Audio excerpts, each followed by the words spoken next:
শিৱসাগৰত খঙত অগ্নি শৰ্মা হ'ল শিক্ষামন্ত্ৰী ৰণোজ পেগু। নৱম শ্ৰেণীৰ ছাত্ৰ ছাত্ৰীয়ে নাজানে সাধাৰণ ইংৰাজী শব্দৰ অৰ্থ। প্ৰধান শিক্ষকক ধমক শিক্ষামন্ত্ৰীৰ। কেনেকৈ যোৱা বৰ্ষত এ গ্ৰেড লাভ কৰিছিল আপোনাৰ বিদ্যালয়ে? জালিয়াতি কৰি লাভ কৰিছিল নেকি এ গ্ৰেড? স্কুলত এনেকৈ মই যেনেকৈ পঢ়িব গৈছোঁ ক্লাছত এনেকৈ পঢ়িব দিয়ে নিদিয়ে পঢ়িব পৰা নাই দি আছোঁ এই কাৰ আপুনি দিয়ালৈ এই কাৰ মই কৈছোঁ এই কাৰ কেইটা যেতিয়া এটা শব্দৰ আৰম্ভণিত এই কাৰডাল দিয়ে তাত মাত্ৰাটো ইউজ নহয়।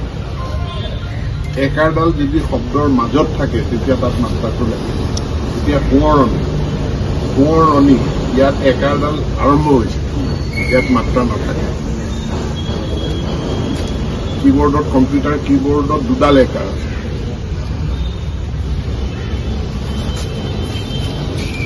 তোমালোকে গম পালা অসমীয়া ভাষাত একাৰ থকা এডাল মাত্ৰা নথকা। শব্দ যেতিয়া আৰম্ভণি হয় মাত্ৰা নাথাকে।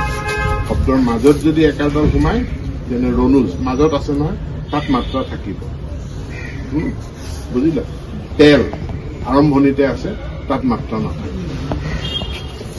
এখন ভৌগোলিক অটোৰ আগত একাৰডাল মাত্ৰা আছে, এইটো ভুল। মই কাটি নম্বৰ নিদিওঁ ইয়াত মাত্ৰা নথকা একাৰডাল লাগিব। এখনতো উন্মোচন হৈয়ে আছে।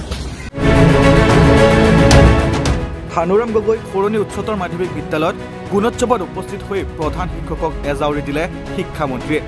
এ গ্ৰেড পোৱা বিদ্যালয়ৰ শিক্ষাৰ্থীয়ে কৰিব নোৱাৰে ইংৰাজী শব্দৰ উচ্চাৰণ।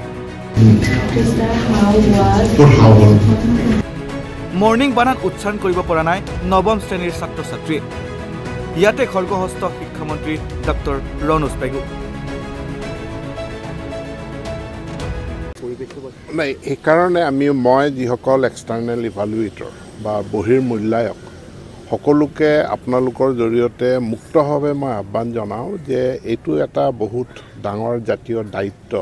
বিদ্যালয় এখনৰ ভিতৰ চৰাত আচলতে কি হৈ আছে, আমাৰ ছাত্ৰ ছাত্ৰীসকল তেওঁলোকৰ শিকাৰ মানদণ্ড কেনেকুৱা, সেইটো মই যোৱাকালি লখিমপুৰতো মই পাইছোঁ।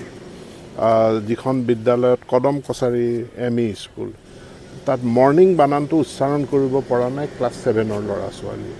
তো এইটো বহুত উদ্বেগজনক কথা। কিন্তু বিদ্যালয়খনত শিক্ষকৰ নাটনি নাই। শিক্ষক যিমান হয় তাতকৈ প্ৰয়োজনতকৈ বেছি শিক্ষকেই আছে। এইখন বিদ্যালয়তো মই ভাবোঁ শিক্ষকৰ নাটনি নাই। গতিকে শিক্ষক শিক্ষয়িত্ৰীসকলে তেওঁলোকে কষ্ট কৰিব লাগিব। আৰু ইমানখিনি সাধাৰণ বহুত ডাঙৰ লাৰ্ণিং আউটকামটো মই এছেছ কৰা নাই। সাধাৰণ ইংৰাজী শব্দ কিছুমানো তেওঁলোকে উচ্চাৰণ কৰিব পৰা নাই। মইতো অসমীয়াটো টেষ্টেই নকৰিলোঁ, তাতো একে ফলাফল ওলাব। গতিকে এইখন বিদ্যালয়ে এ গ্ৰেড পাইছে যোৱাবাৰ। এইখন বিদ্যালয় PM শ্ৰী আঁচনিত অন্তৰ্ভুক্ত হৈছে। তাৰ পাছতো বিদ্যালয়খনৰ শৈক্ষিক মানদণ্ড এনে হোৱাটো খুব দুখজনক কথা। এইটো হোৱাটো অনুচিত। মই ইন্সপেক্টৰ অফ স্কুলকো কৈছোঁ ইয়াৰ গুণোৎসৱটো হৈ যাব, কিন্তু তাৰ পাছতো আমি ব্যৱস্থা গ্ৰহণ কৰিব লাগিব। মই DCকো কৈ যাম এখন বিদ্যালয়ৰ কথা। গতিকে আহি আমি আৰু বেছি তদাৰক কৰিব লাগিব। হয়তো এবাৰ আমি কিছু সংখ্যক বিদ্যালয়ত আমি গুণোৎসৱ ৰিপিট কৰিম। আমি মানে 3 মাহ বা 4 মাহ আমি সময় দি তেওঁলোকক আমি ৰিপিট কৰিম। কাৰণ তেওঁলোকে কৰিবই লাগিব। গোটেই অসমত যদি হৈছে তে এখন বিদ্যালয়ত যদি এইটো ফলাফল হয় তে যোৱাবাৰত 8কে এইখনতো এ গ্ৰেড পাবই নোৱাৰে। গতিকে 8কে তলত গুচি যাব। কিয় গুচি গ'ল? গতিকে তাৰ আকৌ এটা মূল্যায়ন হ'ব লাগিব। এইখিনি তাৰমানে চিলেক্টেড কিছু বিদ্যালয়ৰ ক্ষেত্ৰত আমি ৰিপিট কৰিব লাগিব। শিৱসাগৰৰ পৰা পাৰ্শ্বজ্যোতি গগৈৰ প্ৰতিবেদন, নৰ্থ ইষ্ট নাও।